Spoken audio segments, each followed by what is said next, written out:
Guys, we need to talk.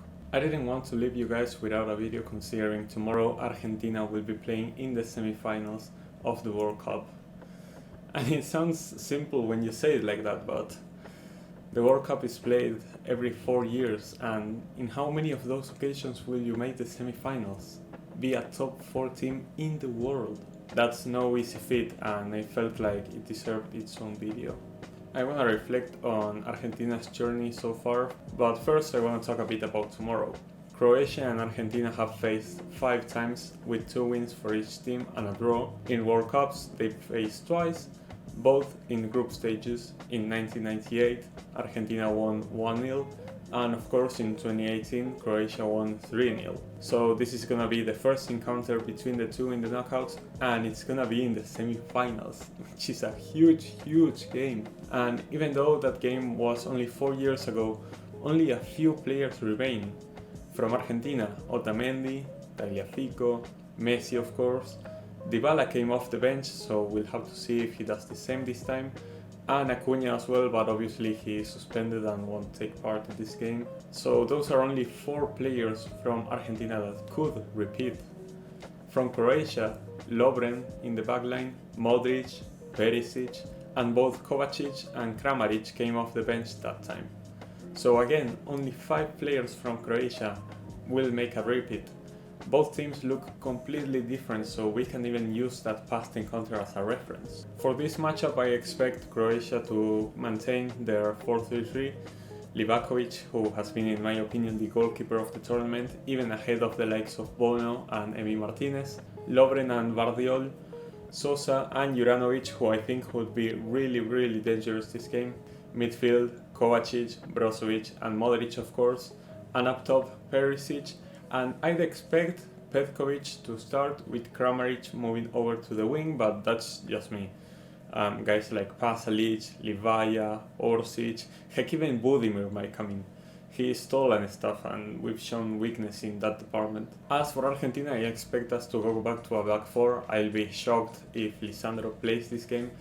Not because he's not capable, he is one of my favorite players, but this is not a game for him in my opinion. Backline should be Romero and Otamendi with Molina and Tagliafico as fullbacks.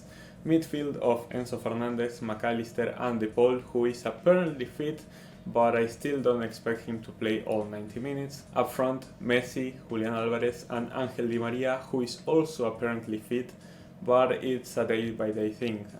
This should be the formation, but if Di Maria isn't fit, Messi could play as a true 10 and have a double threat of Julian and Lautaro, or play a 4-4-2 with the addition of Leandro Paredes to overcrowd the midfield.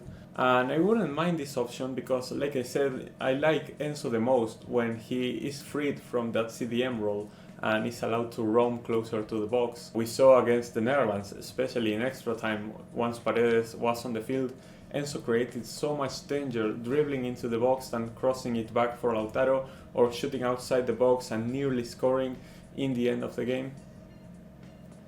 Exactly the points I made in my preview for the game, actually.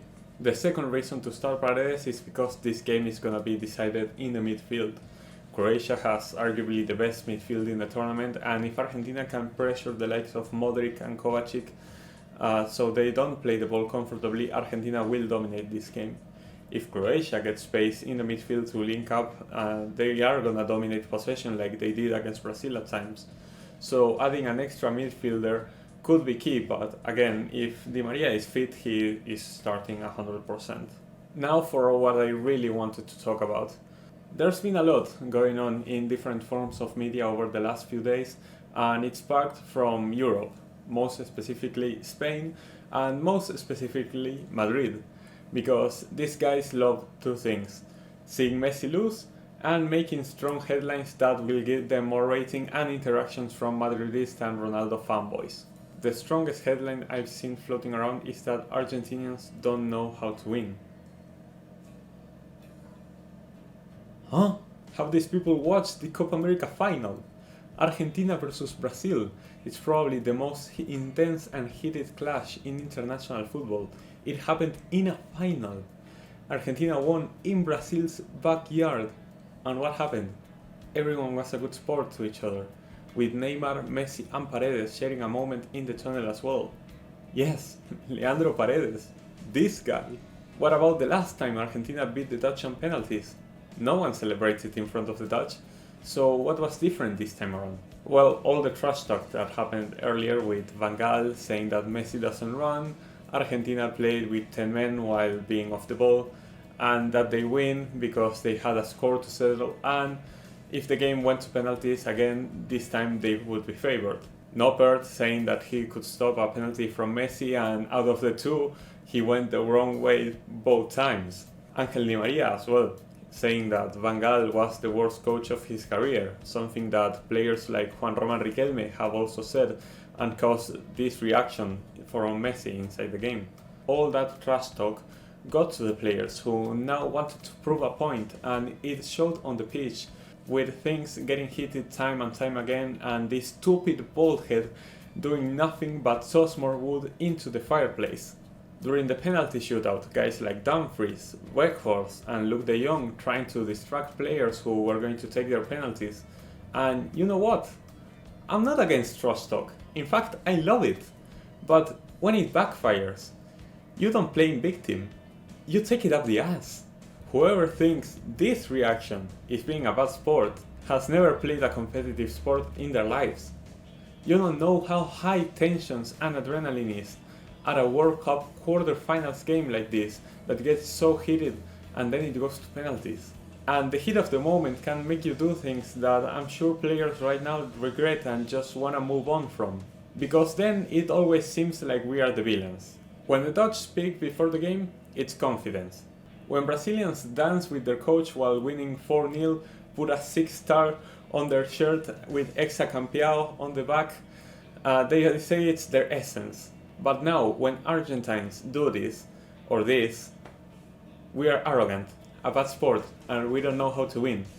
People will never understand what football means outside of their country and shouldn't talk about it. And I know most people with half a brain will know that this was justified and that it was a heat of the moment thing. Now, people who have been slapped around by Messi their whole life and wanna see him fail will find these articles of these news outlets who want nothing but headlines and will interact with them. Because you just know that every Ronaldo fan is waiting for Messi to exit the World Cup in tears just like their hero did, so that they can laugh at him on Twitter. You know every Madridist is wanting Croatia to beat us 5-0.